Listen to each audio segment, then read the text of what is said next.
In September, we had an APEC summit on women and the economy in San Francisco, and the member economies of the region signed a declaration affirming our commitment to improving women's access to capital and markets, to building women's capacities and skills, and supporting the rise of women leaders in both the public and private sectors. We agreed to pursue a fundamental transformation, a paradigm shift in how governments make and enforce laws and policies, how businesses invest and operate, how people make choices in the marketplace. As business leaders from across the Asia-Pacific region, you know firsthand that when women enjoy greater access to jobs and opportunities, there is a ripple effect across entire economies. Businesses have more consumers, families spend and save more, farmers produce more food, education improves, and so does political stability. A new report from the World Bank confirms that this is simply smart economics. If women participate more fully in the economy, the bank found, productivity is likely to rise, development outcomes for the next generation will improve, and institutions will be more representative. So at a time when the global economy is still struggling, we cannot afford to ignore this potential. In short, when we liberate the economic potential of women, we elevate the economic performance of communities, nations, and indeed the world. As you look across the economic landscape, you can see the impact that women are already having and the obstacles that still stand in our way. Economists estimate that women consumers will control $15 trillion in spending by the year 2014. And by 2028, women will be responsible for about 2/3 of consumer spending worldwide. That is the market of the future. But participation has to go beyond buying products to making and selling them. Today, more than 500,000 enterprises in Indonesia and nearly 400,000 in South Korea are headed by women. Women run fully 20% of all of China's small businesses. All across Asia, women continue to dominate light manufacturing sectors, which have proved so crucial to the region's development.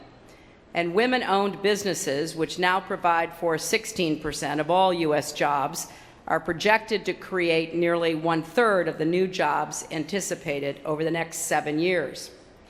Yet a new report released at the recent G20 summit found that small businesses owned by women are less likely than those run by men to find the resources and support they need to grow into larger enterprises. And we still see significantly less participation by women in the biggest firms, especially at the highest levels. Today, only about 3% of the CEOs of Fortune Global 500 companies are women. So you might ask yourself, why in 2011 are women still seemingly so shut out of the economy? Laws, customs, and values all contribute to the economic glass ceiling that continues to hold back progress across the Pacific. Too many women in APEC countries don't have the same inheritance rights as men, so they can't inherit property or businesses owned by fathers and spouses. Some don't have the right to confer citizenship on their children, so their families have less access to housing and education, and they must constantly renew residency permits, making it harder for them to work. Some are even subject to different taxes than men. And too often they are denied access to credit and may even be prohibited from opening bank accounts, signing contracts, purchasing property, incorporating a business, or filing a lawsuit without a male guardian. And women entrepreneurs are still more likely to face higher interest rates, be required to collateralize a higher share of any loan, and have shorter term loans. Now, these aren't just obstacles to prosperity for individual women. They are obstacles to prosperity for every business and every economy. So what can we do about it? How can we work together to reduce the obstacles and open the way for more women to participate more fully? Well, the San Francisco Declaration we agreed to outlines a path forward. We must commit to giving women entrepreneurs more access to capital so they can start and grow their own businesses. We must examine and reform our legal and regulatory systems so women can avail themselves of the full range of financial services. We must improve women's access to markets so those who start businesses can keep them open. For example, we need to correct the problem of information asymmetry, making sure women are informed about opportunities for trade and orienting technical assistance so they serve women as well as men. And of course, I believe, as you would guess, we must support the rise of women leaders in the public and private sector so they could use their own unique experiences and perspectives.